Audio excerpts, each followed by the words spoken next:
Vaishnava Guru Yarasa Guru Dase Guru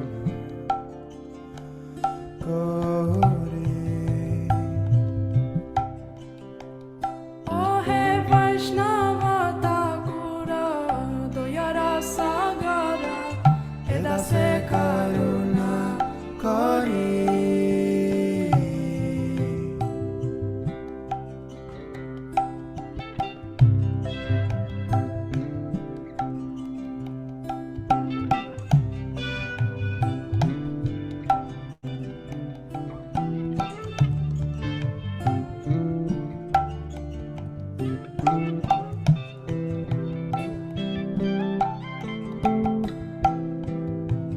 Pada Chaya Sodohe Amaya Pada Chaya Sodohe Amaya Pada Chaya Sodohe Amaya Tomara Charana Dhore Tomara Charana Dhore Chaya Vega Domi, Chaya Dosha Shodhi, Chaya Guna Deho Dase. Chaya Vega Domi, Chaya Dosha Shodhi, Chaya Guna Deho Dase. Hare Krishna, everybody. Chaya Guna Deho Dase.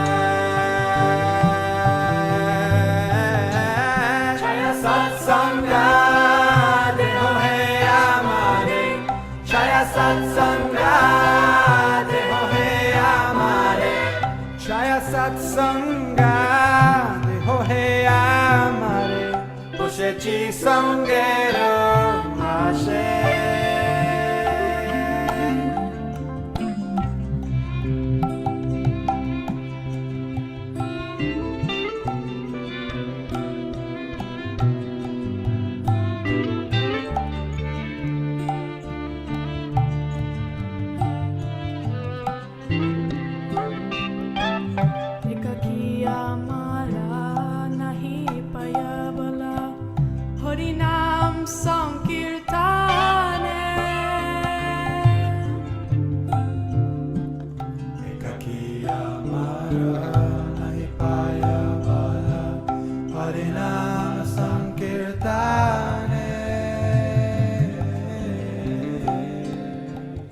Harinam Sankirtane Tumi kripa kori Shadavindu diya Tumi kripa kori Shadavindu diya Tumi kripa kori Shadavindu diya Deho Krishna Namadane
Krishna se tomara, Krishna dite paro, tomara sakati ache.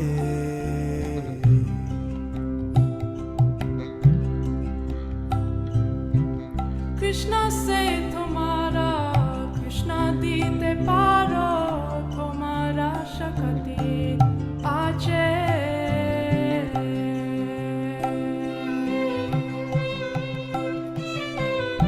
मीठो गंगा कृष्ण कृष्ण बोली Amito Ganga, Krishna Krishna Boli. Amito ganga Krishna Krishna बोली Gaitava pache pache Ohe Vaishnava Thakura Doyara Sagara Edase Karuna Kori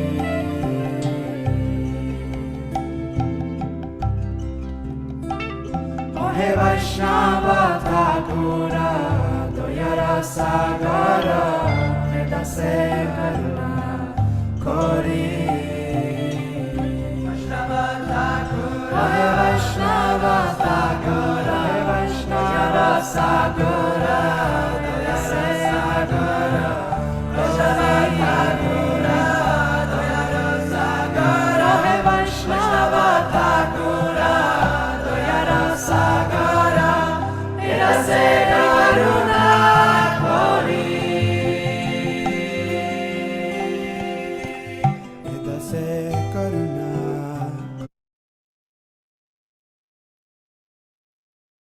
Hare Krishna. Hare Hare Krishna. Ji. Hare Krishna. Hare Hare Krishna Krishna. Prabhuji Hare Krishna, Prabhu. Hare Krishna. Krishna. Hare Krishna, Prabhu. Hare Krishna Prabhu, Dandavat Pranam. Dandavat Hare Pranam. Krishna Dandavat Prabhupada. Pranams. Thank you everyone for joining. Hare Krishna. Dandavat Pranam. Hare Krishna Prabhuji. Dandavat Pranam. Hare Krishna Prabhuji Dandavat Pranam. Hare Krishna Prabhuji Dandavat Pranam. Jai Shri Prabhupada. Dandavat Pranam. Jai Shri Prabhupada. It's really nice that everyone could join. Today is the first day, so I gave a few extra minutes for all of us to get together. And hopefully you enjoy the Ohi Vaishnav Thakur. We are going to start today. It's a very special day. We're starting with the Bhagavad Gita, and with full determination to complete the Bhagavad Gita, to complete the book, and pretty soon, after hopefully 18 weeks, we will be through the Gita. So we always start every class with first starting with the prayers to the spiritual master. So we'll recite that now. Om Jnanam Timirandhasya Jnananjana Shalakaya Chakshurunmilitam Jena Tasmai Shri Gurave Namaha Shri Chaitanya Manobhishtam Stapitam Yena Bhutale Swayam Rupa Kadahmayam Dadati Swapadantikam Vandeham Shri Guru Shri Yuta Padakamalam Shri Gurun Vaishnavangsha Shri Rupa Sagrajatam Sahagana Raghunathanvitam Tam Sajivam Sadvaitam Savadhutam Parijana Sahitam Krishna Chaitanya Devam Shri Radha Krishna Padan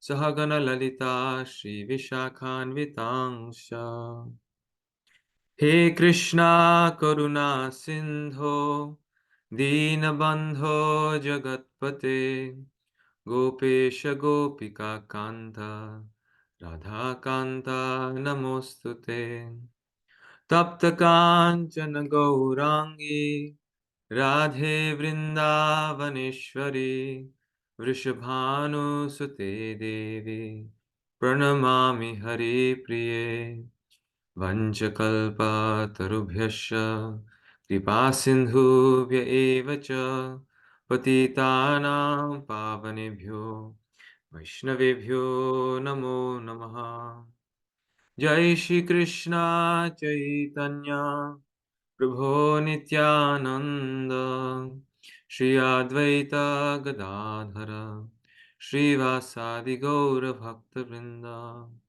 Hare Krishna Krishna Krishna Hare Hare Hare Rama, Hare Rama, Rama Rama, Hare Hare.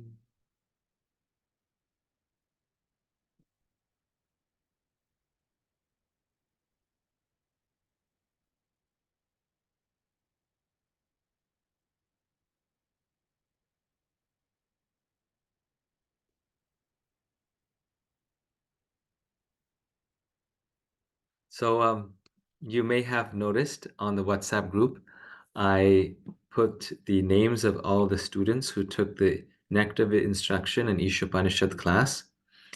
So if you see your name there, then as you see, I wrote you've passed the exam. And I sent some specific feedback to either you or your proctor. Whoever sent me the exam received it. And so if you have any further questions, please email me or message me. That's probably easier, and I can clarify. I gave as much feedback as I could, but you may want some more clarification on certain things. You can always write to me. And also, it could be that someone sent me their exam and somehow I misplaced it in the email. So if you did send and your name is not there, it doesn't mean that you didn't pass. It's possible that I just didn't receive it or lost it somehow. And that happens.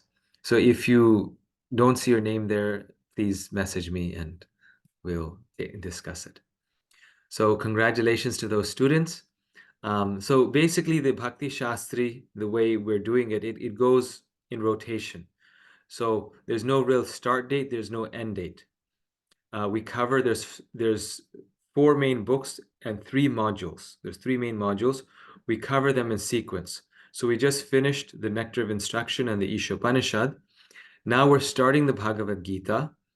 After the Bhagavad Gita is complete, then we do the Nectar of Devotion. And after doing the Nectar of Devotion, we'll go to the Nectar of Instruction and Ishopanishad again. So those devotees who have completed the Nectar of Instruction and Ishopanishad, they will end with the Nectar of Devotion. And after each module, there's an exam. So there'll be an exam for Bhagavad Gita, an exam for Nectar of Devotion, and an exam for Nectar of Instruction and Ishopanishad. If you pass all 3 exams, then you pass the Bhakti Shastri and you'll get your certificate. So it's very simple. The way I operate it is like nothing complicated. Basically, everything we do is through WhatsApp, and except sending me your exams that you'll send through email, and I just, grade that. In order to take the exam, one very important point is that this is a Bhakti Shastri requirement that you need to complete all the homeworks. So I made that clear before. Again, since we're starting this new module, for those students who are taking this for the certificate, I know there's a few people who have joined who are getting into it. They're not quite like starting like students. For those devotees, you can just take, you can just, attend the classes. That's always open, no problem. But those who are taking it as a course, they have to complete all the homeworks. And the homeworks are also helping you prepare for the exam, because the exam questions are pretty much drawn from the homework. The homework also involves memorizing verses. And so the homeworks and the list of memorizations, I'll be posting it on the WhatsApp group. So you'll have, all the homeworks for this module and the verses to memorize. Once you complete those homeworks, as you complete those homeworks, just email it to me. Those of you already in the course, you know what the email is. Those who join new, I'll be posting the email address on the group. So on the WhatsApp group, you just email me the homework. And the homework is for your self-study. In other words, I don't grade that. I don't go and check it. But I make sure that you've done it. In other words, you have to complete all of them, but you won't receive any feedback from me. So you just email it to me, and it's on an honor basis, that you are completing it, you're putting your best effort and doing that. And your local, senior devotees, your senior, mentors, friends, they can help you with any, homework questions. You can ask them. If you have some question, you can message me. That homework is, it's just like school homework. It's, you can work with others. You can work in groups. You can make your own groups. Actually, one group of devotees in Florida, they did this, that every Thursday night they would meet on Zoom, and together they would complete the homework. And it was a lot of fun for them. It was like the Bhakti Shastri time was, they really bonded as friends because every week they would meet and complete the homework together. And the homework is really nice because you have to read, the sections, and you're reading through Prabhupada's translations and purports. And it's so, blissful. As you know, just reading Prabhupada's books is so blissful. And then together drawing, the answers from those readings, drawing it and writing it down. So find a few, study buddies and do the homework together and enjoy it. So that's one requirement. Another one is to attend all the classes. And as you know, as you've seen, after every class, um, uh, uh, Her Grace Vinita Gandharvika Mataji very kindly puts the recording up on the group. And she's taking care of the technology. So, so if you cannot attend by chance in person, then you can listen to the recording. But please try to attend in person as much as possible, because after this we have a short question answer time, and it would really, it's just different when you're listening to something in person. So that's the purpose of the class. Otherwise, actually, the whole course is recorded. This is like the third time through. I'm doing this third time through. So, so all the recordings are there. One could just hear the recordings, but the effort for the personal classes is that so we can all meet personally and discuss as much as possible. And then yes, and the third thing is the exams. So homeworks, classes, and exams. And the homeworks are very straightforward. There's not so many questions for every chapter, and we do a chapter a week. So I would say it should take maybe two hours outside of class. So that's your commitment, plus the class time. And then when we have exams, then you'll need a few hours to prepare for the exam. And you need something like above a 70 to pass. So it's not very difficult to pass the exams. If you've attended the classes, done the homework, prepared a little bit for the exam, it's almost guaranteed that you will pass. And that's the way I see it also. I don't see it as a really, an academic course meant to, really test the students. It's just meant to make sure that we understand Srila Prabhupada's books. The classes also are not replacements for Bhagavatam classes. The classes are meant to cover the information. So again, we want to cover the key points so that they're an aid. They're an aid to you in studying Prabhupada's books. The entire course is a impetus to study Prabhupada's books. That's why it's there. It's an excuse to read and study Prabhupada's books. So that's we're just facilitating that activity. But the pleasure, the benefit of the course is the studying of Prabhupada's books. So that's there. And then one final item for those of you who are joining new, the only requirement to take the exams is that I would need a letter of recommendation from your counselor, temple president, mentor. And in that letter of recommendation, they need to confirm that you are chanting 16 rounds every day and following the 4 regulated principles. If you're still not to that standard, then you can attend the classes, but to take the exams and to get the degree, one needs to have that letter of recommendation, which means following those things. That is, again, a Bhakti Shastri requirement, not my requirement. It's a VIHE requirement. So this is the basic kind of framework of the course. I just wanted to quickly cover it. So everyone knows all at once. And if there's any quick questions, I can take that now. We don't want to spend too much time on this. This is just, we can do more at the end, and you can ask also in the WhatsApp group, but anything that someone would like to ask, please do.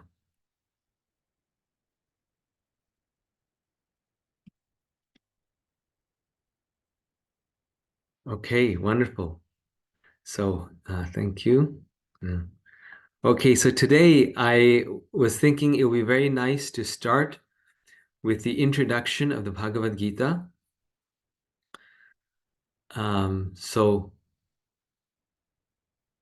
It's before chapter 1, Srila Prabhupada has given a very extensive introduction, and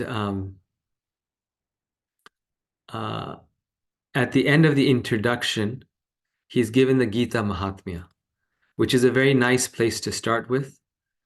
I'll read the verses of the Gita Mahatmya, and then I'll share my slides so that we can go over the context of the Gita, and then we'll get started.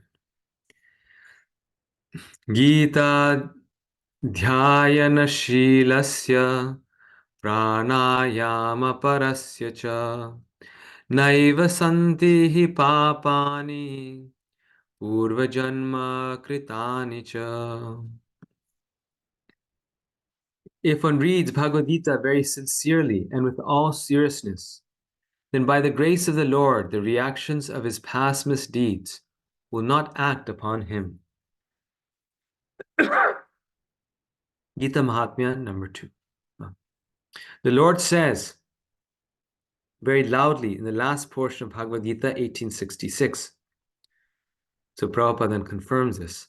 Sarvadharman parityajya mamekam sharanam raja aham tvam sarva papebhyo mokshayishyami ma shucha. Abandon all varieties of religion and just surrender unto me. I shall deliver you from all sinful reactions. Do not fear. Thus the Lord takes all responsibility for one who surrenders unto him, and he indemnifies such a person against all reactions of sins. Mala nirmochanam pumsam jalasthanam dine dine sakrit gitamrita snanam sangsara malanashanam. One may cleanse himself daily by taking a bath in water. But if one takes a bath even once in the sacred Ganges water of Bhagavad Gita, for him the dirt of mature life is altogether vanquished.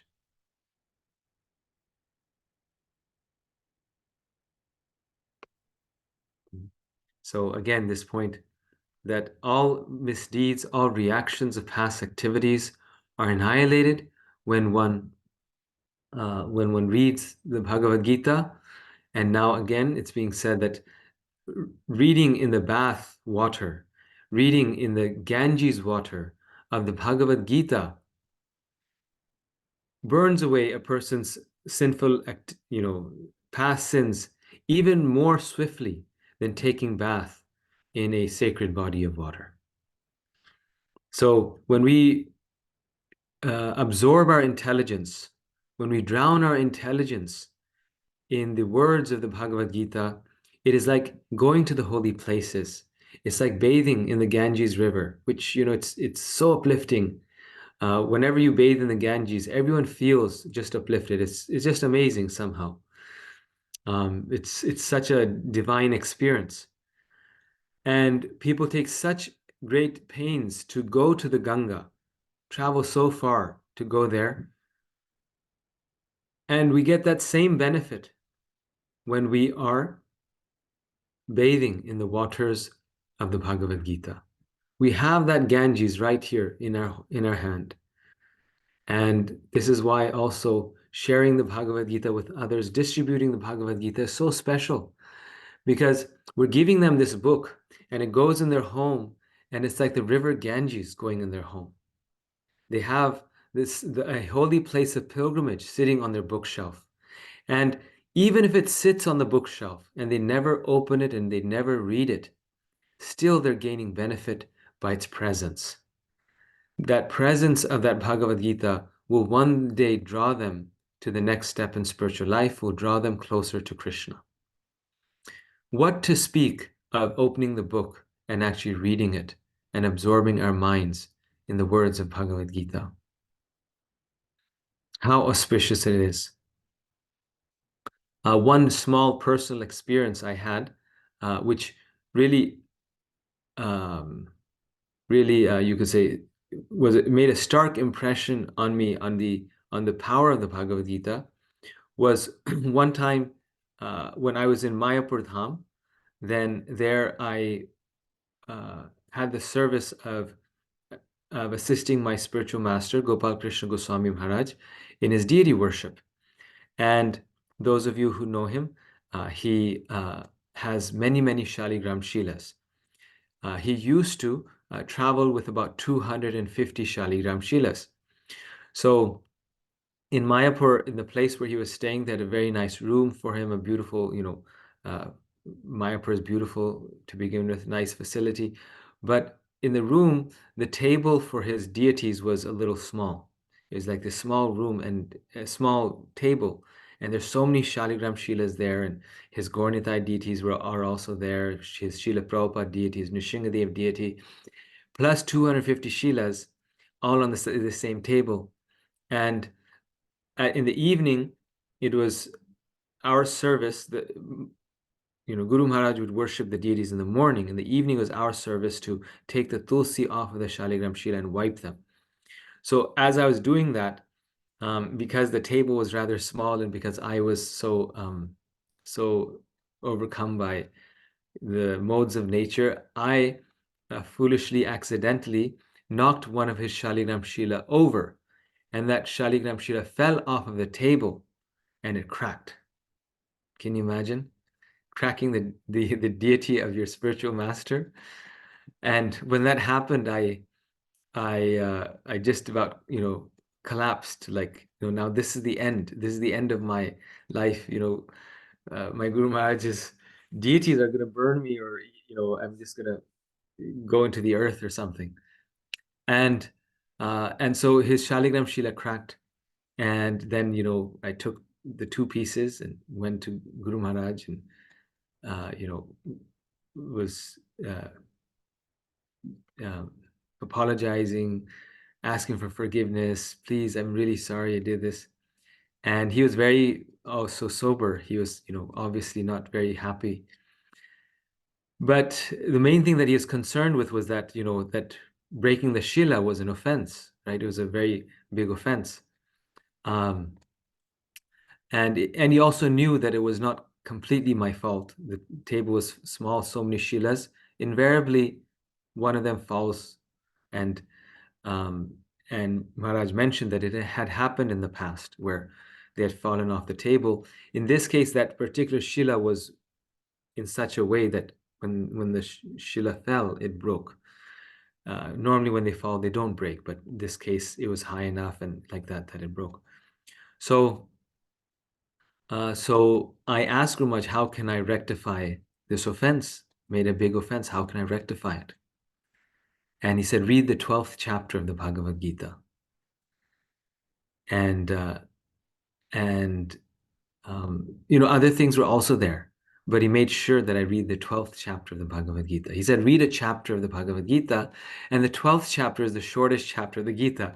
So he recommended that I read the 12th chapter of the Bhagavad Gita because it was late at night by that time. It was the shortest chapter I could read. But then I understood that, wow, this is how the Gita is like, it frees us from offenses, even such a serious offense.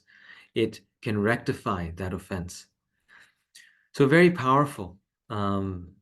We underestimate the power of reading Bhagavad Gita, especially in our movement where there's so much emphasis on the Srimad Bhagavatam and the Chaitanya Charitamrita. And in fact, these literatures are, the ripened fruit of Vedic knowledge. Sometimes the Gita, we think takes a back seat, but actually Prabhupada writes in this introduction that whatever spiritual knowledge is there in the world, it will be found in the Bhagavad Gita. And he says there's material in the Bhagavad Gita that is not found anywhere else in the world. Because these are Krishna's words. Our goal is Krishna, right? Sambandha abhideya prayojan. The prayojan is Krishna. And they're Krishna's words. So how can there be anything more sublime than what is spoken by Lord Krishna? So Srila Prabhupada mentions Gita as bachelor's, Bhagavatam as master's, and Chaitanya Charitamrita as PhD.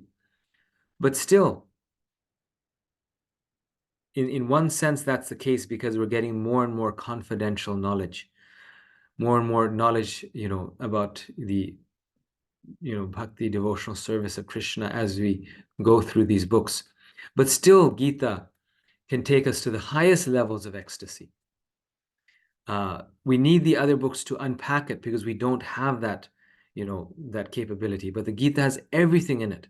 Just like the famous pastime of Lord Chaitanya when he went on his South Indian tour, he meets that illiterate person who's reading the Gita, trying to read it, and he's holding it upside down, but he's crying in ecstasy, looking at the image of Krishna and Arjuna, and how Krishna has agreed to be Arjuna's charioteer. And Sri Chaitanya Mahaprabhu confirms that this person has love for God. So the Bhagavad Gita is very deep. And when we look at the commentaries of Srila Prabhupada and our acharyas, then we understand that how laden it is with the highest love of Krishna, devotion to Krishna. And it's the literature that is meant to uplift the entire world. So, Gita Mahatmya number 3. Gita Sugita Kartavya Kimanyai Shastra Vistarai Yasvayam Padmanabhasya Mukha Padmad Vinishrita. Because Bhagavad Gita is spoken by the Supreme Personality of Godhead, one need not read any other Vedic literature. One need only attentively and regularly hear and read Bhagavad Gita. Confirmed, right? In the present age, people are so absorbed in mundane activities that it is not possible for them to read all the Vedic literatures. But this is not necessary. This one book, Bhagavad Gita, will suffice because it is the essence of all Vedic literatures, and especially because it is spoken by the Supreme Personality of Godhead. Gita Mahatmya number 4. As it is said, so same point that I was mentioning, right? That is spoken by the Supreme Personality of Godhead, is spoken by Krishna. So this one book, Gita, is sufficient. It's sufficient to go back home, back to Godhead. As it is said, Bharatamrita Sarvasyam Vishnu Vakrad Vinishritam Gita Gangodakam Pitva Punarjanmana Vidyate. One who drinks the water of the Ganges attains salvation. So what to speak of one who drinks the nectar of Bhagavad Gita? Bhagavad Gita is the essential nectar of the Mahabharata, and it is spoken by Lord Krishna himself, the original Vishnu. Gita Mahatmya number 5.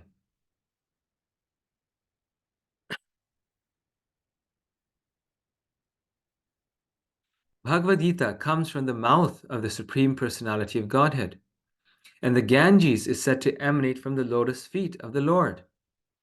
Of course, there's no difference between the mouth and the feet of the Supreme Lord. But from an impartial study, we may appreciate that the Bhagavad Gita is even more important than the water of the Ganges. Just like if I accidentally step on someone's toe, they may forgive me. But if I accidentally step on their face, they're sleeping or something and accidentally step on their face, then it's a much greater offense, right? Because the face, from a objective point of view, is more sacred, worthy than the feet.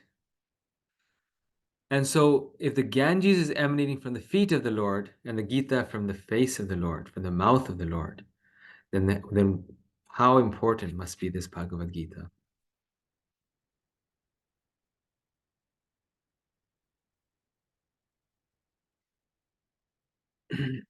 This Gita Upanishad, Bhagavad Gita, the essence of all the Upanishads, is just like a cow. Sorry, I missed the verse.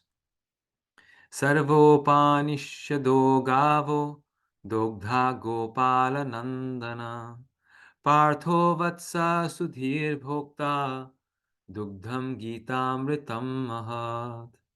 This Gita Upanishad, Bhagavad Gita, the essence of all the Upanishads, is just like a cow. And Lord Krishna, who is famous as a cowherd boy, is milking this cow.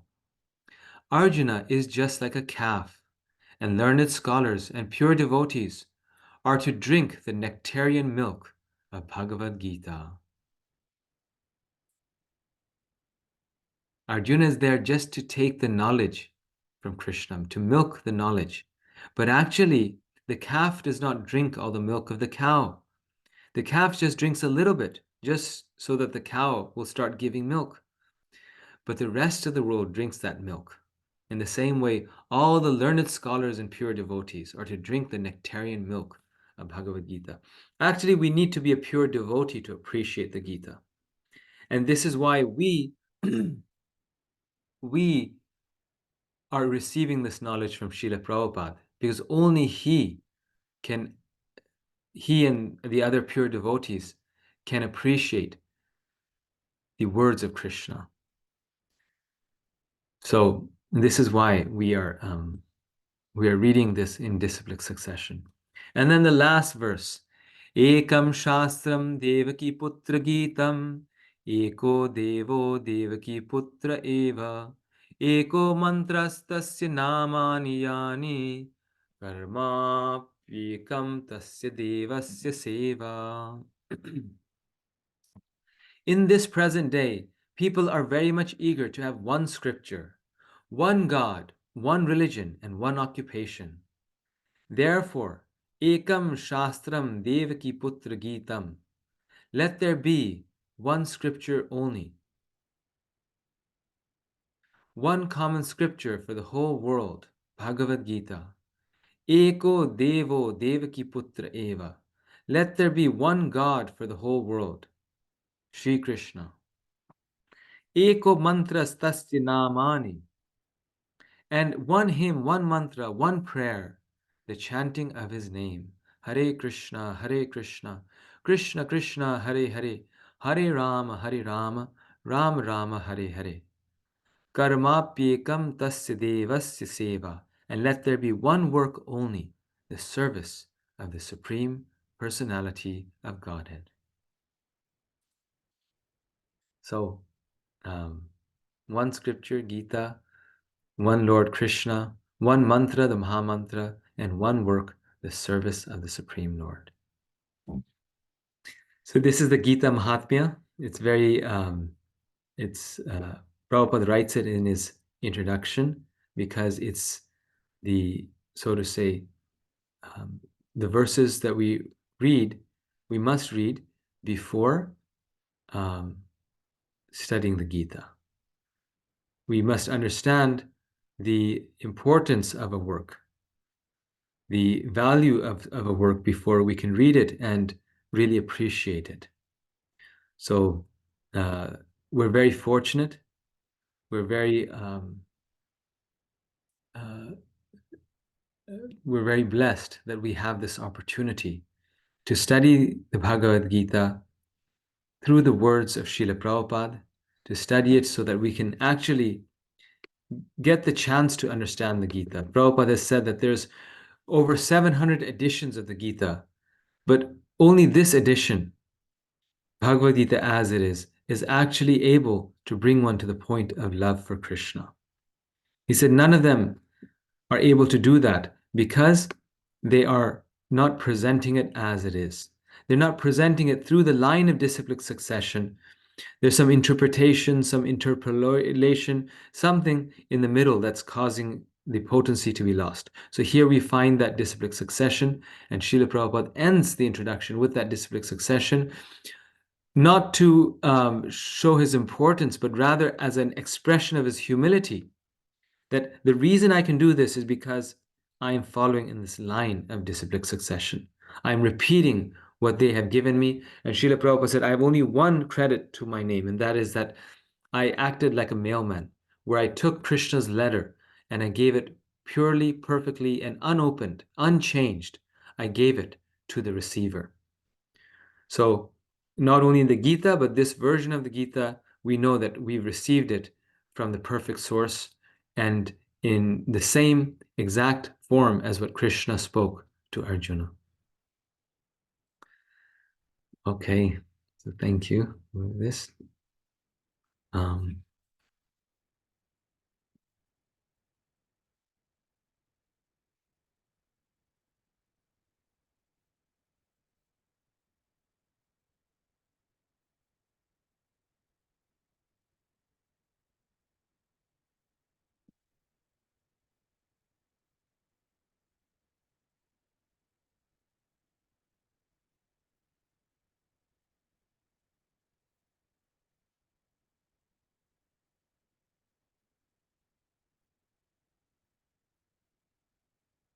So now setting the scene, that's the next chapter, chapter 1. And it's important that we understand where the Gita is found. The Bhagavad Gita, we take it as a self-standing book. And it is a self-standing book, but it's also part of the Mahabharata. And Krishna's instruction to Arjuna to fight in this battle is in the context of the Mahabharata. Many people, they ask, the first question of the Gita is, why is God telling Arjuna to fight and to kill? And therefore is the Gita inspiring violence. But what's very interesting, we just had Martin Luther King Day, and so I was reflecting on that day, that how Martin Luther King was inspired by Mahatma Gandhi, and how Mahatma Gandhi was inspired by the Bhagavad Gita. Martin Luther King, on many occasions, he said that Gandhi was his ideal, was his hero. His civil disobedience movement was very much modeled around Gandhi's movement. And Gandhi, again and again, in his writings and his life, says that it was the Gita and the Mahabharata as a whole that inspired him for his nonviolence movement. Now, of course, Srila Prabhupada mentions how Gandhi didn't fully appreciate the import of Krishna's message. But at the same time, how is it that the Gita, a book that is encouraging Arjuna to fight, inspired the two greatest movements and leaders of nonviolence, equality, justice? Because the Gita is not teaching violence. The Gita is teaching the highest form of peace, the highest form of love and tranquility. And that devotional service or love for God sometimes requires one to fight for the Lord, but not for oneself. It requires us to act for the benefit of others in a strong way, but only with guidance, with the instructions of the Lord and his devotees. So the Mahabharata as a whole has approximately 100,000 verses. That's 200,000 lines. And modern scholars today date it sometime between 4th century BCE to 4th century CE. So over a long period of time. So they date it, about 2,500 years old.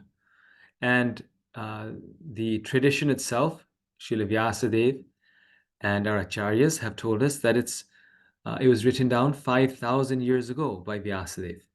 So the dating is a bit off, so to say. The modern scholars have it a bit off, but it's still one of the oldest epics in the world, and it's the longest epic in the world. It's roughly 10 times the length of the Iliad and Odyssey combined. So the Mahabharata is the greatest epic in the world, and it's a fact actually. If you read it and you watch it in film, it's so captivating. It's so engaging that you cannot put it down. You cannot stop reading it, or because it's Krishna's, and his devotees' narration. And sometimes I teach Mahabharata at the university, and the students, they just love it. They're just like, wow, this is, even though they've watched so many movies and films and read so many, novels, but something about the Mahabharata, because it's very amazing. So the story of the Mahabharata is that there are 5 brothers, the Pandavas, and their mother is Kunti. And this painting here shows them escaping from the house of lack. And Duryodhan had tried to kill them by burning them down in this house of lack. Imagine being part of a family like this, in which, your own cousin brother is trying to kill you, and you're constantly escaping from that person.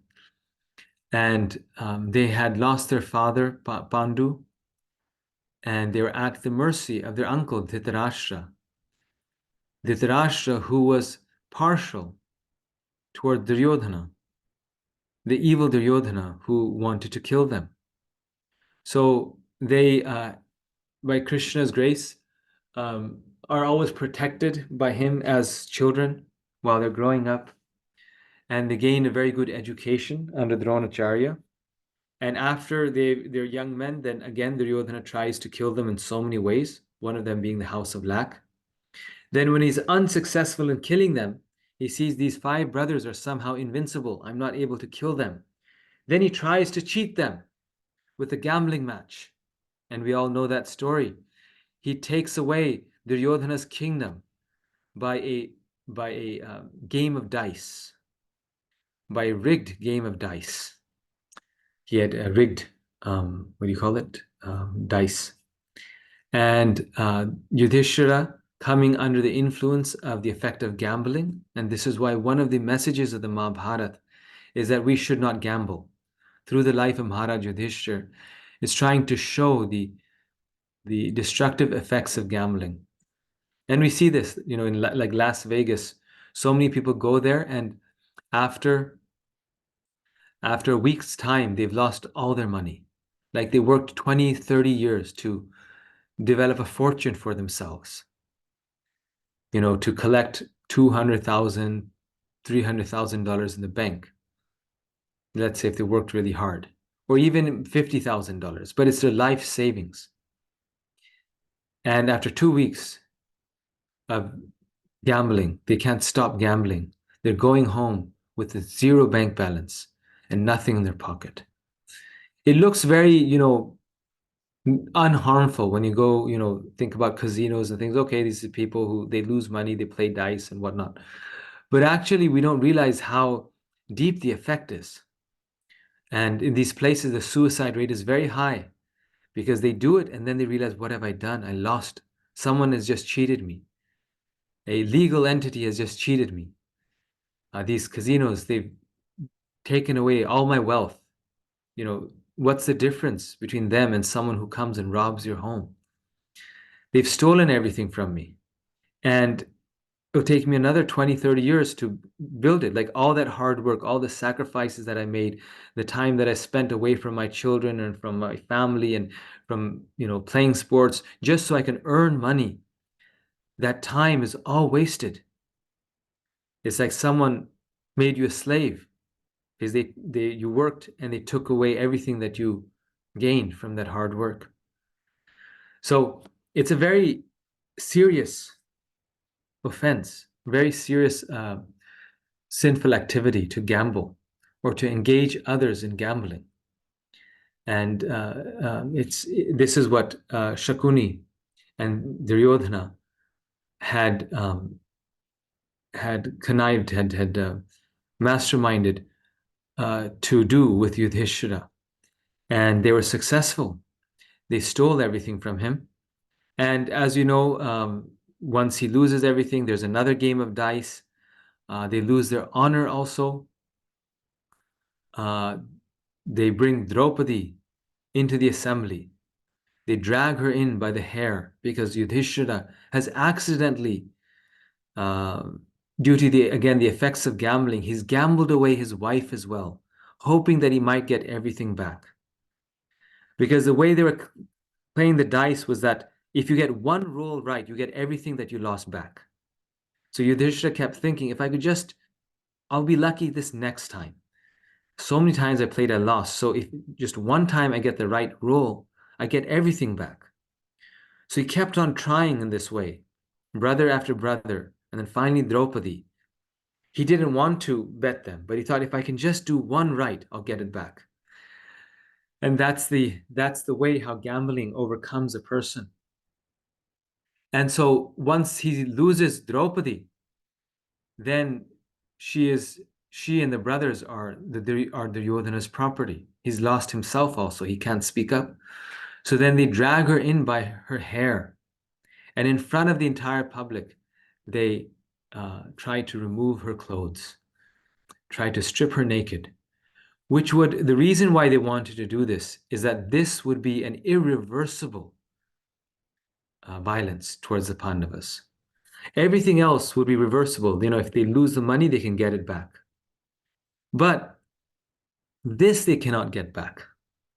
Once one has lost their honor, how can you get it back in such a way? And it's at that point when Krishna comes, and at that moment, as you know, he extends the sari of Draupadi. And just about, when this is happening, Draupadi calls out with utmost earnestness the name of Krishna.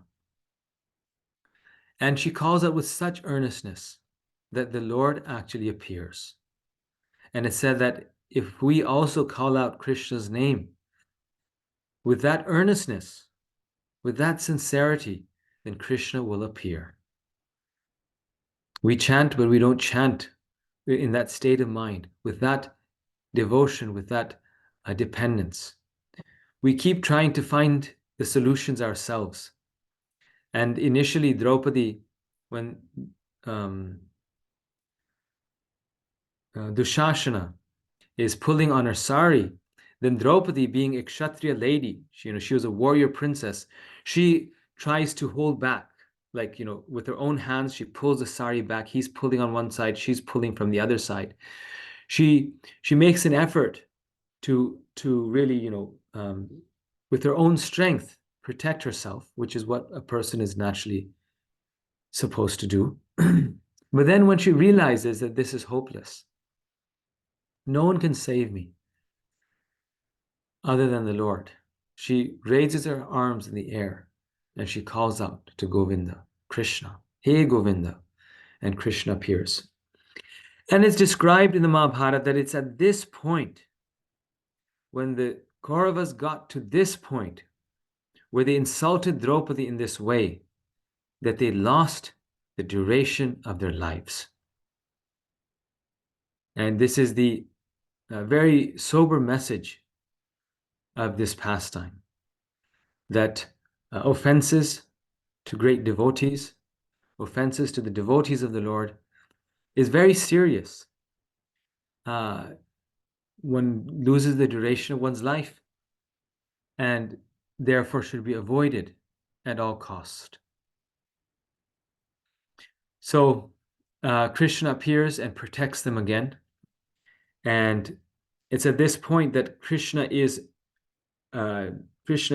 confirming the need for the battle, the need for these evil sons to be killed, because they had done one offense, was trying to kill the Pandavas by burning them down. Then the next offense was to do this, right? So Krishna was giving them many chances, but also showing through every occurrence that what was their evil mindset? And this is why he let it come to this point. Because if he had not let it come to this point, what would be the justification, right? Duryodhana was evil, but how would have people known?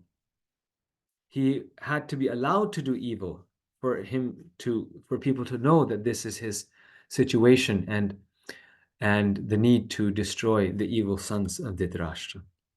So then after that, the Pandavas go to the forest for 14 years and spend time there. And actually for Maharaj Yudhishthira especially, it was a very happy time because that's where he really wanted to be. The palace is always full of intrigue and envy and jealousy and backstabbing. It's a horrible place. It's just like any place where there's money and wealth. You see people are so miserable. So miserable. Devaki Nandan Prabhu, who is one of the big fundraisers of ISKCON, he was visiting some time before back in here in Naperville. And he was telling that I go to the homes of these wealthy people all the time. And he's in touch with some of the wealthiest people in the world. Like he has a personal relationship with them, personal connection. And he says that they have all the wealth in the world, but you'll never see them together. Someone's son is in here, someone's wife is there, someone's husband is there. It's like their whole lives are just, a mess. That wealth brings one misery after another. No one cares for each other. Everyone thinks, everyone's, they have money, so they think they can't stand each other. They can't take any insult. It's so much ego and so much passion is there. But in the forest, life is so peaceful. It's so godly. It's so wonderful. So Maharaj Yudhishthira and the Pandavas, they were in the forest. And he was like, this is so wonderful, Krishna's arrangement, that I don't have to stay in this kingdom and I can be in the forest. So Maharaj Yudhishthira spent that time in the forest meditating upon the Supreme Lord. He spent that time cultivating his spiritual life. Arjuna spent that time under Krishna's instruction, under his order, to prepare for the battle. He spent that 14 years also doing austerities and gaining divine weapons, which would come in useful during the time of the Kurukshetra battle, as we know. Bhima spent that time strengthening him. And one way that he did that was just by increasing his anger and vengeance towards the Kauravas, a sort of a spiritual anger. And we see how he meets Hanuman and other things happen. So all the Pandavas were in the forest during that time, engaged in devotional activities. They fulfill their promise. They come back and then they ask for their rightful kingdom. Oh, and then even in the forest, right, Duryodhana tries to cause difficulty for them. This is where he sends Durvasa Muni and the 80,000 sages to beg food from the Pandavas, who are hermits, and he knew that if they cannot give food, then Durvasa Muni will curse them. And sage's curse is the one thing that these great kings feared, was that if a sage curses me, then if an enemy attacks me, I can fight them. But if a sage curses me, then what's going to happen? So this was a very dire circumstance. And though it doesn't seem that way, but actually this is why it was. And this is why that moment Krishna appears to help them. And Draupadi had this mystical pot where when they were in the forest, no matter how much food they needed, that pot would produce. That pot would produce unlimited amounts of food. And it would only stop producing food after Draupadi herself had eaten. So Duryodhana, knowing this, he particularly sent Durvasa Muni with his 80,000 disciples to the Pandavas' home after she had eaten, so that they couldn't supply him food. So Durvasa Muni with his 80,000 disciples arrives to the hermitage of the Pandavas, asks for food. Maharaj Yudhishthira knows that Draupadi is already eaten. He thinks, what should we do? So in an unfortunate circumstance, it says that one should simply try to delay the misfortune. If one cannot solve it, one has to delay it, hoping that Krishna will help in the meantime. So he tells Durvasa Muni, oh yes, no problem. We'll prepare a wonderful feast for you. Just go and take a bath. Nearby is the river.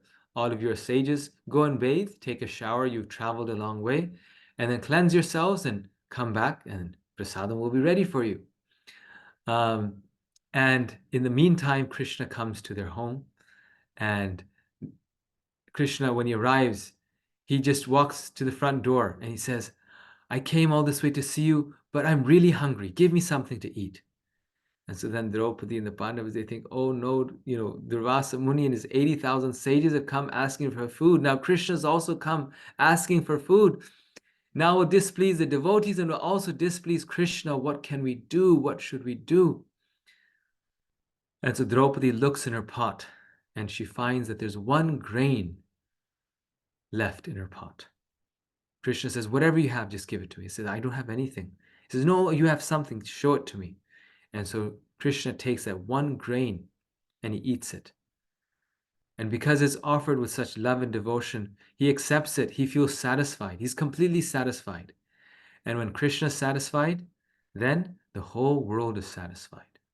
This is why we want to please Krishna. Because if we nicely please Krishna, then our family, our society, everyone will be satisfied.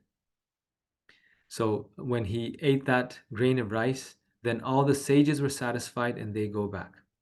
They return. They think after they bathe in the river, they come out and they start, dressing themselves and, start preparing to walk towards the Pandavas. And then they all feel so full that they all begin speaking with one another that Maharaj Yudhishthira must have prepared a huge feast for us because he never lies. He said that this is what he would do. And if we go there and we cannot eat, then what a great calamity it will be. And they said, oh, and one of his brothers is Bhima. If they prepare this and we don't eat, then he will surely beat us up. So let us just escape from here. Let us just go away. And so they all just left. So in the forest also, Krishna protected them. And they completed all the 14 years. Another incident that happened in the forest was with Dharmaraj or Yamaraj appearing to Maharaj Yudhishthira, asking him questions. Maharaj Yudhishthira answers all of them. The most amazing thing in this world is that although everyone dies, we still think that we will not die. And in this way, he revives all the brothers. And this is why all the brothers, they respected Maharaj Yudhishthira. Because even though they were physically more powerful than him, Bhima and Arjuna were, but he showed through this example that he was the most powerful. This is why virtue or dharma is the most powerful force a person can have. Because they all succumbed to death, but he did not. And not only did he not succumb to death, but he brought them all back to life. And so then after this, whatever, you could say qualms Bhima had with Yudhishthira, they gave it all up because they realized that our life belongs to Maharaj Yudhishthira. He's the one who's given us life. We all had died. We would have died. So again, this is another story. I'm not going to get in detail, but they had drunk the water of the lake without answering the questions of Dharmaraj, and so they had lost their life because the lake belonged to him, and they didn't have the right to drink from it. But they were overcome by thirst. They could not overcome their senses. But Maharaj Yudhishthira had complete control over his senses. And so therefore, even though he was, so thirsty, he could control his thirst, whereas they could not. And because he could control his thirst, he could steady his mind and answer the questions of Yamaraj in the form of this bird. And so when they come back, and after going through so many trials and tribulations, and they ask for the kingdom, then at that time, Duryodhana says no. And so Krishna goes to Duryodhana and Dhritarashtra as a peace messenger on behalf of the Pandavas. And he again asks him that please give them half of their kingdom. Give them their portion of the kingdom because they've completed the bargain of the gambling match, which was that since they lost the gambling match, they would go to the forest for 14 years. And they've spent that time there. They fulfilled all the promises they had to. And now you have to fulfill your part and give their half of the kingdom back, which was as agreed. But Duryodhana then says, I will not give anything. So Krishna says, okay, just give them 5 villages. They are kings. It is their duty to rule. It is their rightful claim to rule. That's their nature, their dharma. So give them 5 villages. Duryodhana says, I will not give them enough land that can sit on the tip of a pin. Famous words. So then Krishna goes back, gives this message to Yudhishthira, and then Krishna himself says that now war is inevitable. So the Pandavas spent years avoiding the battle. They could have fought the battle right in the beginning. Then they tried, 3 different methods of establishing peace. Krishna was sent as a peace messenger. They were happy to settle with a lot less, but it was clear that Duryodhana's only mindset was to kill the Pandavas. And therefore, then the battle of Kurukshetra happens. It's at this point that Krishna and Arjuna and all the Pandavas, they have arrived at the battlefield of Kurukshetra. It's at this point that their wife has been insulted, the greatest insult that a woman at that time could have. It's at this point that they've spent 14 years in the forest, eating roots and grass, although they were born as the son of a king. It's at this point that they've been poisoned by Duryodhana, almost set on fire by him. And they're 100% fully justified to fight this battle. And even God's personal instruction is there. Krishna went as a peace messenger. And Krishna himself is on their side and he's telling them they should fight. But still, at this point, Arjuna asked Krishna that please take my chariot between these 2 armies. And please let me see one more time all those who have arrayed here to fight with me. And still at this point, Arjuna, being a pure devotee of the Lord, being a soft-hearted warrior, even at this point, he wants to again forgive the Kauravas, show compassion to them, show compassion to all the soldiers, avoid the battle, and go back home. And it's this compassion of Arjuna which Krishna doesn't accept, and that's chapter 1, which we'll look at next time. But it's precisely this compassion of Arjuna that becomes his qualification to hear the Bhagavad Gita. Prabhupada says that Arjuna was a soft-hearted warrior.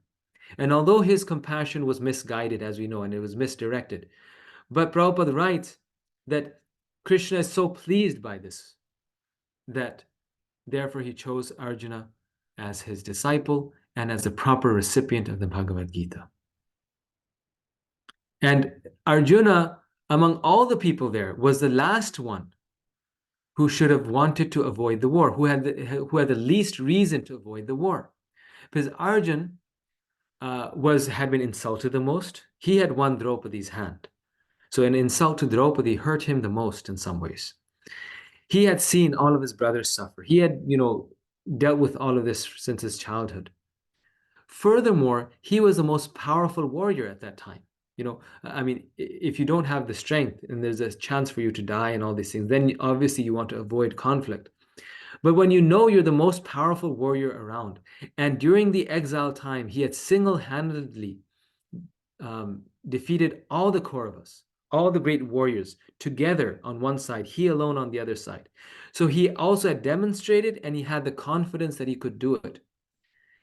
He is saying, what is the use of this war? And Prabhupada writes says in his lectures and other discussions on this section of the Gita that this is the difference between a Raja Rishi and the modern politicians.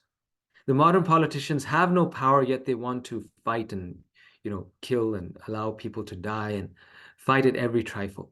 And the Raja Rishi is so pious that though they have every justification to fight, they have the power to do so, yet out of their concern for the well-being of others, out of their compassion for others, they are unwilling to fight.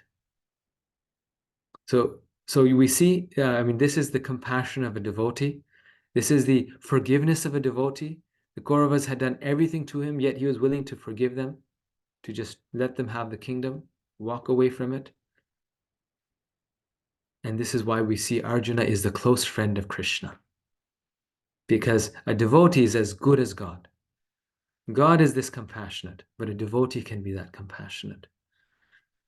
And that's who Arjuna is. And this is the greatness of the speaker we know.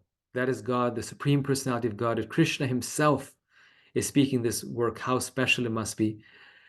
But here also see the greatness of the listener, of the person receiving this knowledge. So therefore, how wonderful this conversation must be, right? How beautiful, how wonderful must be the Bhagavad Gita. Not only the speaker, but even the listener is so exalted. So what could be more wonderful? Therefore, at the end of the Gita, Sanjay says, Yatra Yogeshwaro Krishna, Yatra Partha Dhanurdhara.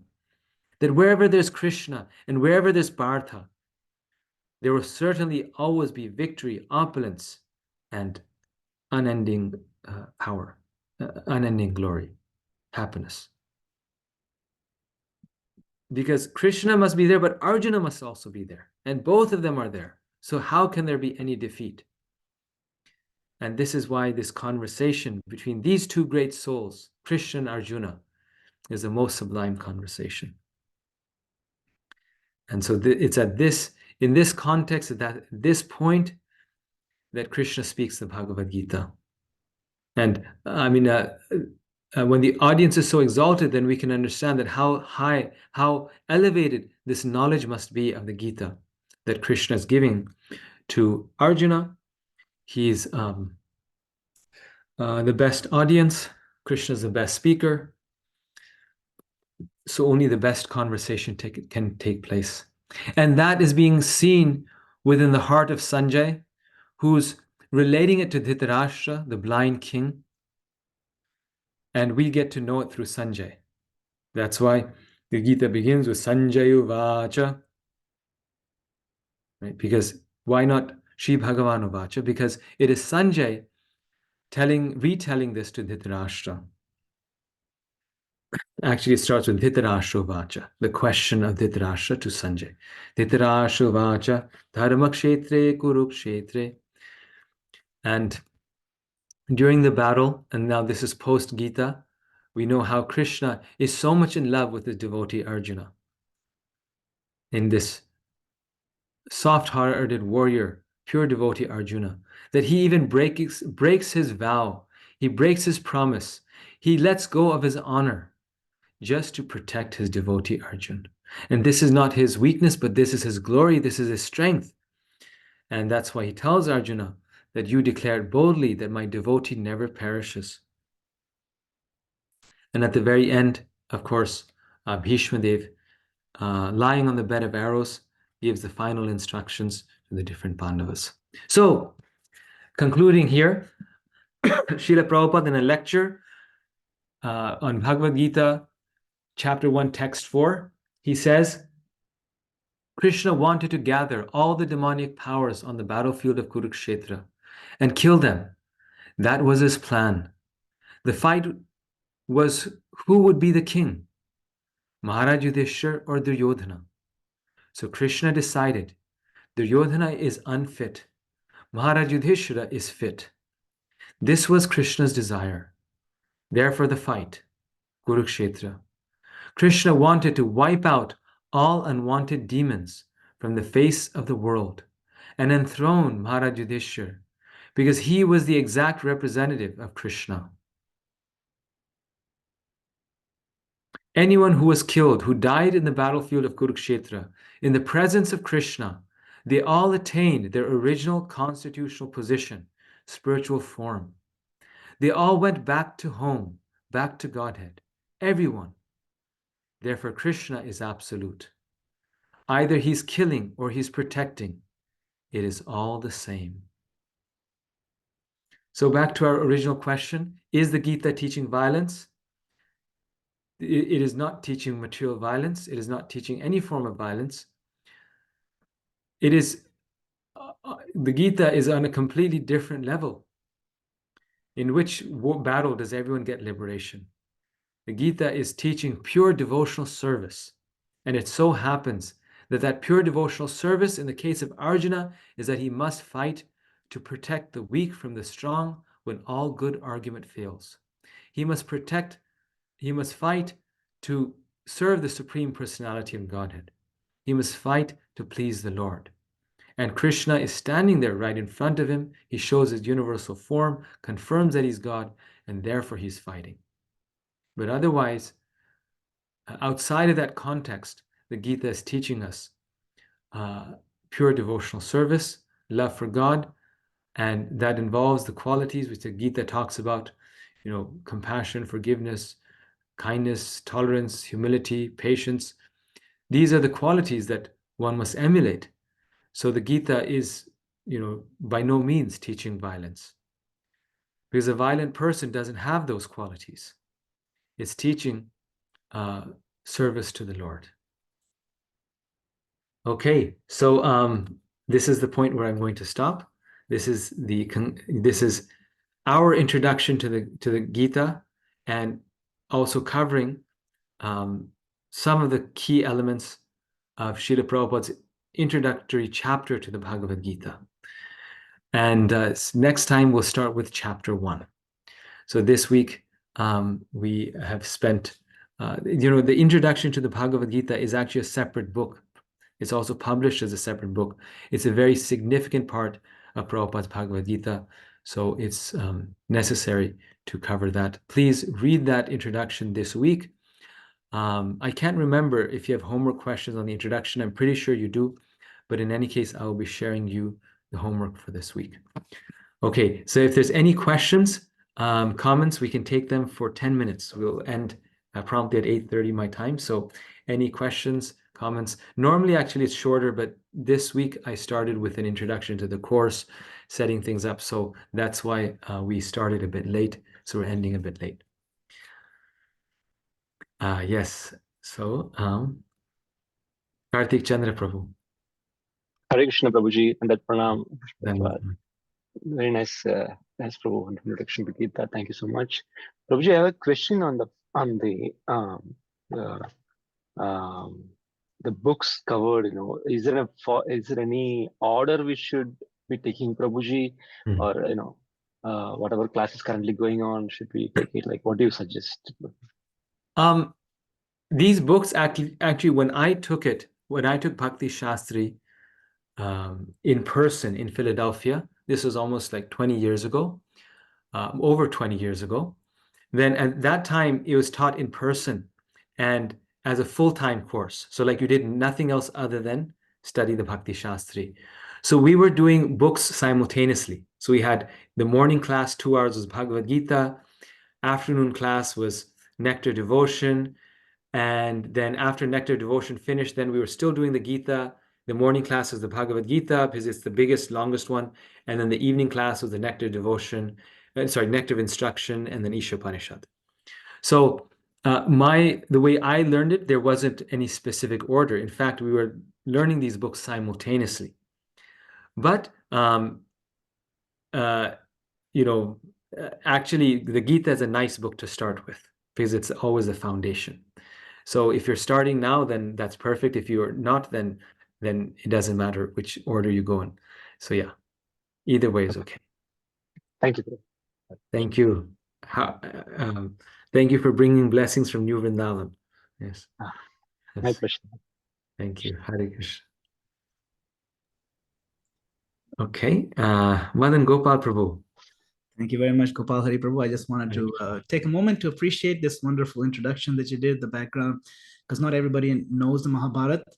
We have some idea, but not everybody knows it. And I just want to make quick comment. You know, when the Mahabharata was being televised in India back in the 80s, the whole country shut down. Like shops would close, there would be nobody on the streets. It was surreal. It's interesting that you can say Krishna orchestrated the entire story of the Mahabharata. You know, he interspersed it as Vyasadevi came and changed the trajectory of the genealogy, so many things.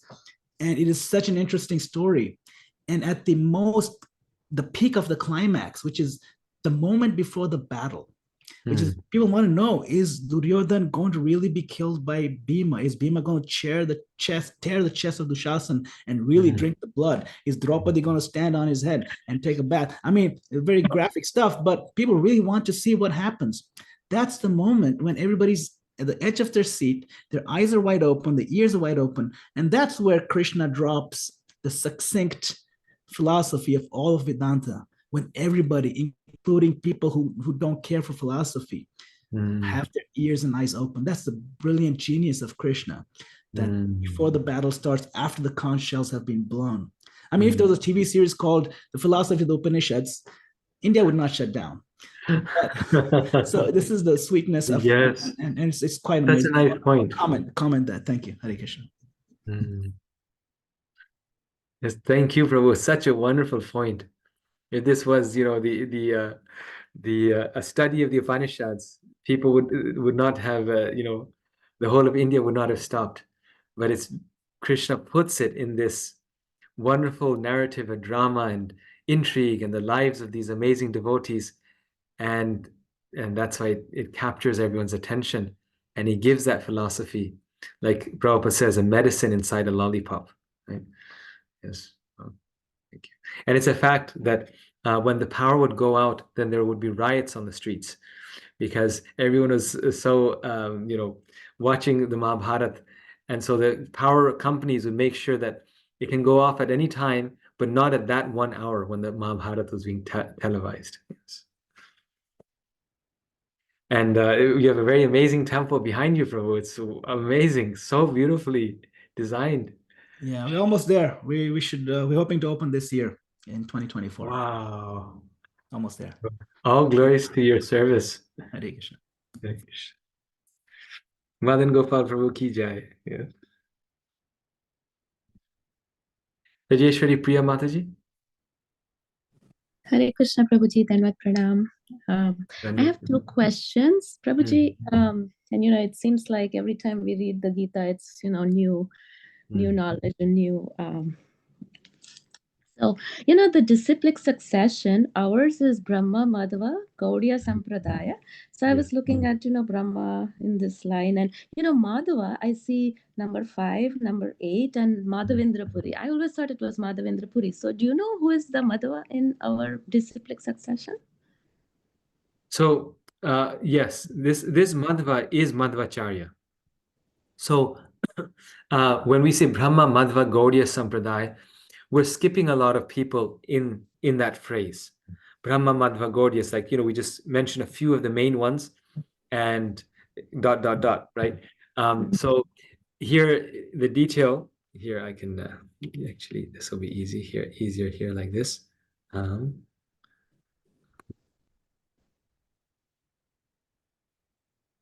So you have Krishna, then Brahma, because Krishna spoke this knowledge to Brahma. Brahma spoke it to his son Narada. Narada spoke it to Vyasa. Now, Vyasadeva was, here 5,000 years ago. Now, how all of a sudden can we jump to Madhvacharya? That's a very, wonderful point. Well, if we have the full disciplic succession, then there should be some people in the middle. But no, this is okay, because as we may know about the life of Madhvacharya, that Madhvacharya during his life goes to Badrik Ashram, and there he meets Vyasadeva. And Vyasadeva directly imparts the knowledge of the Vedas, the Srimad Bhagavatam, Mahabharata. He gives it to Madhvacharya. And he is the spiritual master of Madhvacharya. And thus, Madhvacharya actually writes the oldest extant commentary on the Srimad Bhagavatam. So the oldest commentary on the Bhagavatam that we have is the commentary written by Madhvacharya. There could have been other commentaries before him, but we don't have them.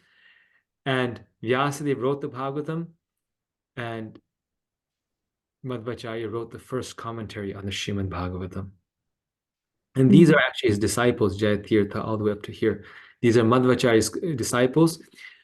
Sri Chaitanya Mahaprabhu aligned his Gaudiya Vaishnava Sampradaya with Madhvacharya for 3 reasons, is described. There's 3 reasons why we are in Madhvacharya's Sampradaya. The first reason is because Madhvacharya unequivocally established the worship of Lord Krishna and the worship of Krishna as the Supreme Personality of Godhead. So, in terms of our process of devotional service, theologically speaking, we are closer to Ramanujacharya and his teachings. Ramanujacharya's focus on Vaishnav Seva, on unalloyed pure devotion to Krishna, is closer to Sri Chaitanya Mahaprabhu's mood. However, the Sri Sampradaya focuses on Lord Vishnu as a supreme deity. And Lord Chaitanya had to establish Krishna, right? He brought Radha and Krishna. So therefore, he establishes Lord Krishna, and Lord Chaitanya aligns for this reason. The second reason is because Madhvacharya brought into focus again the Srimad Bhagavatam. By writing a full commentary on the Srimad Bhagavatam, which Ramanujacharya did not do, he brings Bhagavatam back into the limelight that it's always been in. That limelight was temporarily lost, and Madhvacharya sort of revives the study and the distribution and the glorification of the Srimad Bhagavatam. And the third reason Madhvacharya is the, you could say, the parampara of our tradition. Lord Chaitanya chose to make it our tradition, is because Madhvacharya's immense work in defeating Mayavad philosophy. I mean, this is one of the reasons he was born, it said, because he wanted to defeat Mayavad philosophy. So Lord Chaitanya also says that anyone who hears this Mayavadi bhashya, they are lost, right? So Madhvacharya was doing this as a service. And Lord Chaitanya was so pleased with this service that he said, I'm going to align my teaching with Madhvacharya. So Lord Chaitanya did draw from the other Vaishnava Sampradayas, and that's why it's like Gaudiya Vaishnavism is all 4 Vaishnava Sampradayas coming together, plus more. It's like, the cream of all the Sampradayas, and with, caramel added to it, which is Lord Chaitanya and his process of, Viraha Bhakti, Bhakti in the mood of the gopis, etc. So he draws from Ramanujacharya extensively on the, on prapatti, surrender, pure devotion, Vaishnav Seva. But officially, he aligned himself with Madhvacharya for these 3 reasons. So hopefully that answers. Yes. Yes, Prabhuji, thank you very much. And my second question, Prabhuji, was did you mention that Arjuna met Hanuman? No, Bhima met Hanuman. Bhima met Hanuman, different yugas though, Treta and Dwapar? Yes, so as you know, in the Ramayana, Hanuman is told by Lord Ram that he says, you never leave. You stay on this planet as long as my name is chanted.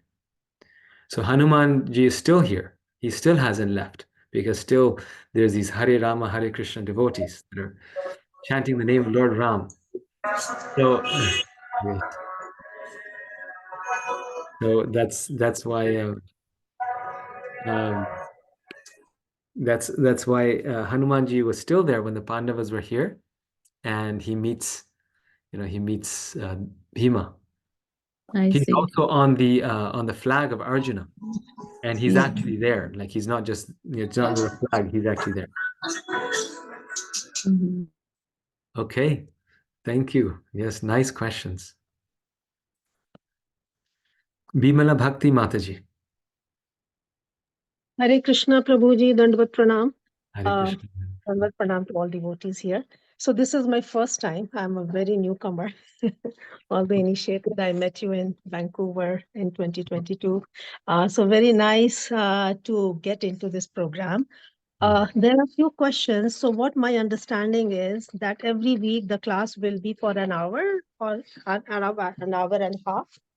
Yes, the class will definitely be just an hour. Sometimes it happens like today, the question and answer goes longer. Yes. And Yeah. I may have to cut that, like after a while say, well, we'll just stop here and next time we'll Okay. continue with questions. But like today, it's a first class, we're going a little over.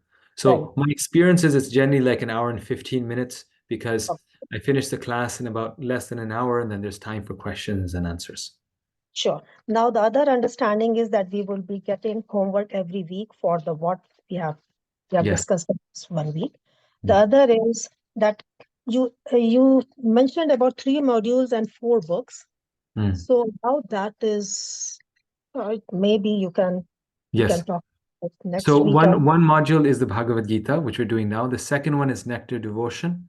And the third one is a combination of 2 thin books, Nectar of Instruction and Ishopanishad. So there's 3 exams and 4 books.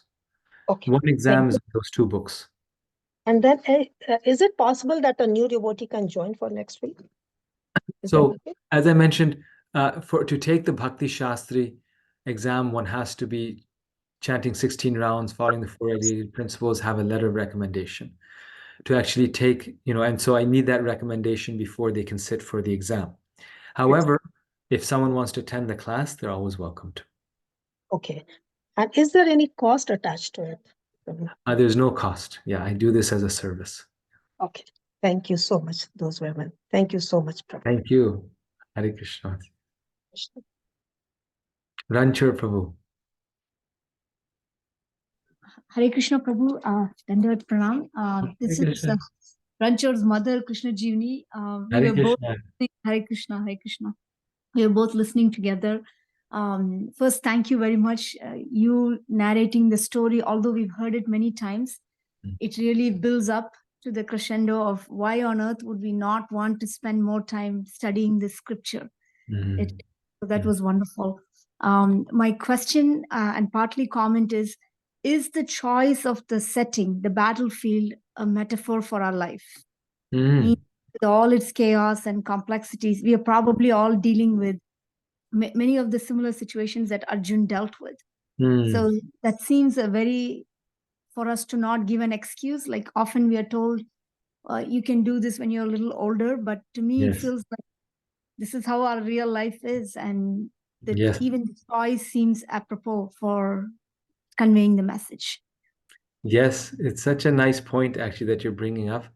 And that's definitely it. The thing is that it's both, that the battlefield is also sacred history. It's also real. It's the story of Krishna and Arjuna at a battlefield. So it's not just a metaphor. Some translators, actually, almost all of them make this mistake. They say, well, the Gita is an allegory, that how life is a battle and Krishna's your good side and Duryodhana's your bad side or Arjuna's your good side. Like, they symbolize everything. So on one hand, this is sacred history. This is not a symbol, it's not a metaphor, this is actually what happened. On the other hand, that sacred history, that scene, that situation is also an allegory, is also a depiction of our life. So in fact, yes, Krishna chose the battlefield of Kurukshetra. He chose Arjuna as a warrior. He chose a time when, it's a life and death situation, because our life at every moment is a life and death situation. Okay? At every moment, at any moment, we can die. So we are in Arjuna's situation. We don't realize it, but we are in a situation where now our question is, do I want to surrender my life to Krishna, follow his instructions, or pursue my own dreams, pursue my own desires, my own whims, like Arjuna is thinking initially to do. So, so the allegory, the message is for us, and we're in that. We are every. Arjuna is an everyman, meaning Arjuna is an everyman, meaning that we are all Arjunas. We're all confused, we're bewildered, and we're facing death, and we're facing a battle. Right? Life is a battle. But that's but Krishna and Arjuna are also actually present there. So like Madan Gopal Prabhu put in the chat room, it's not merely an allegory. It's both an allegory and Krishna's actual pastimes. Thank you, Prabhu. Thank you. Thank you very much, Hare Krishna. Okay, and Brandon Prabhu.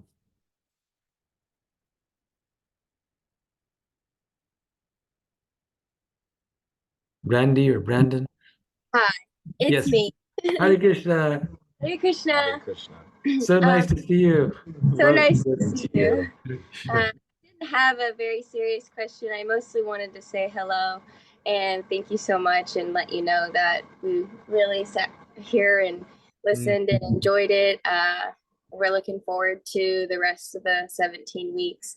I was curious just what your thoughts were, though. If somebody had an hour to read just one chapter of the Bhagavad Gita, or to read one chapter with the Bhagavad Gita with somebody, what might that chapter be that you recommend, and why? Just curious what your thoughts were. That's a very good question. Your guess is as good as mine. And I think it would depend a lot on who that person is and where they are at on their spiritual life, on their spiritual journey. Because if someone is very new and they're just exploring, starting to explore, and they don't know the difference between the body and the soul, like, the idea of the soul is a new idea for them, then I would recommend chapter 2. Because chapter 2, Krishna is talking about, who are we and how the soul is eternal, we never die. Just like yesterday evening, we were reading chapter 2 because someone passed away. The host's mother had just passed away and they were grieving. And they were saying after that, by hearing these verses from the Gita, it was just like, it was so uplifting, it just brought them together. So for someone in that situation, chapter 2, if it's, someone like yourself, who knows about Krishna, been practicing a long time, maybe chapter 12, because chapter 12 is very succinct and it gives the whole process of devotional service. The title is Devotional Service. Or chapter 9, the most confidential knowledge. Chapter 18 is also very nice. So different chapters have different sublime qualities. But, the Gita is like a mango. Wherever you bite from it, it's always sweet. So every part is just as good. But I definitely start people from chapter 2 rather than chapter 1, because chapter 1 is more setting the scene. And those people who are new to the book, they sometimes get bogged down by the names. So when distributing the Gita, I often tell people, start reading from chapter 2. So they get into it. Thank you. Thank you so much. Again, we really enjoyed it today. Looking forward. Yes. And you bring back wonderful memories of Evansville. I guess. Yes. Anytime. Huh? I said come anytime. How many times? Yes, we have to now. Thank you. Thank Hare you. Krishna. Thank you for your association, Brandon. Hare Krishna. Salja? Salja?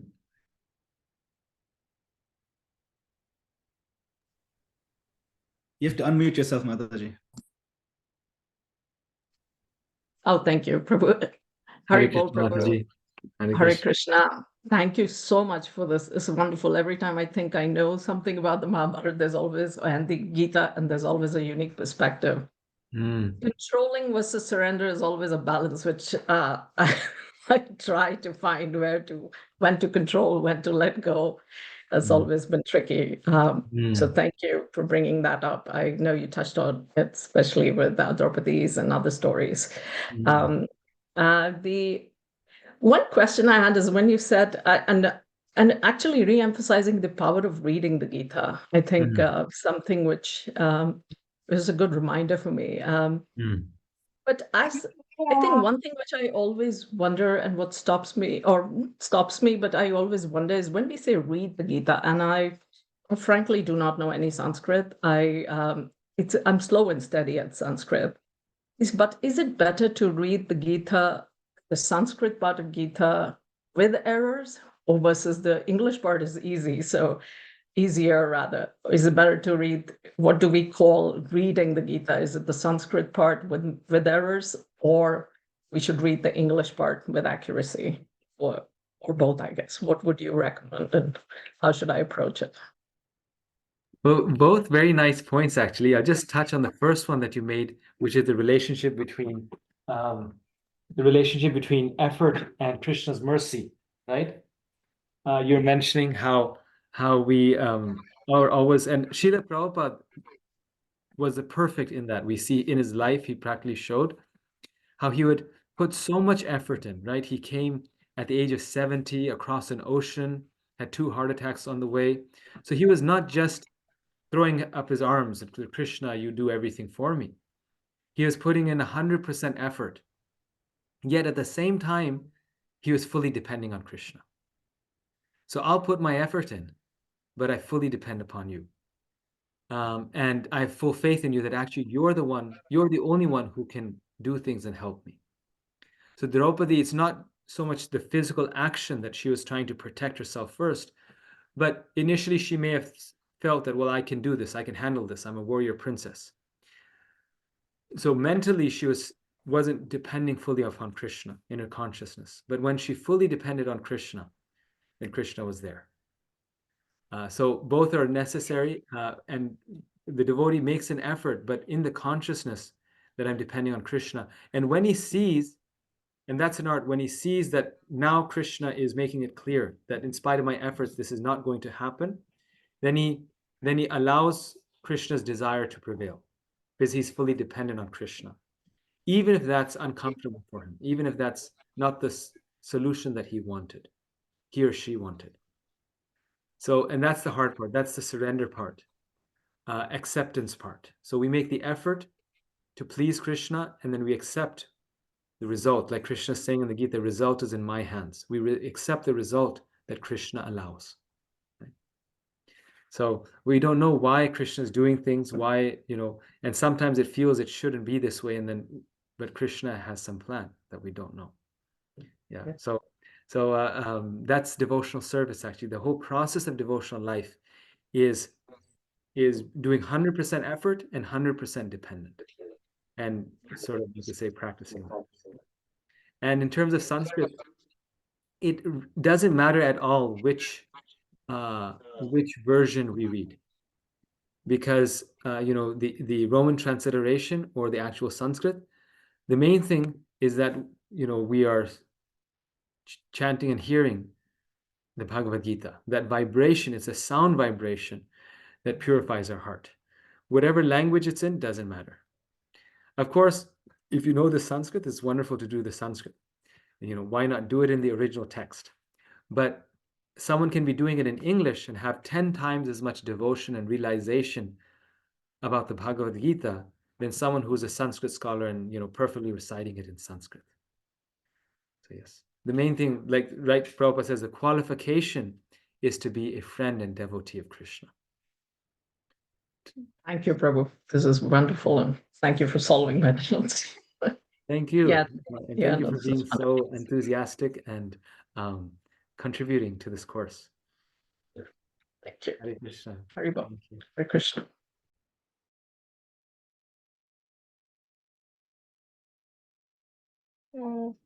Prabhu, you're muted. Sorry, Hare Krishna. Last question by Radhika Mataji. Sure, Prabhu. Yes, From Knoxville, Tennessee. Yes, Haripriya wanted to. She was attending the class. She had a comment she wanted. Oh, okay. And you're a little bit in the clouds, although that's probably because you're in the heavenly planets right now. Yes. Apparently that's automatic setting, but yes, please go ahead. Yeah, okay, now I can see you. Yes. Yes. So we can see that the Pandavas, even though the Kauravas did, so the Kauravas were so much evil toward them, and they were so much mean toward the Pandavas. But still, the Pandavas were so pious that even after the war started, before the Lord said the Bhagavad Gita, they were still ready to forgive the Kauravas. So we can see, but the Lord, he was so kind that he didn't let the Pandavas stop the war. So, yeah, just how merciful the Pandavas were, and that's why Krishna was on their side. Yes, such a nice reflection. Thank you so much for sharing that. Sure, thank you. Hare Krishna. I think you're our youngest student on the call. Congratulations. Yes. Thank you. And please offer my respects to your parents. Yes. And we'll see you next week. Yes, sure. Yes.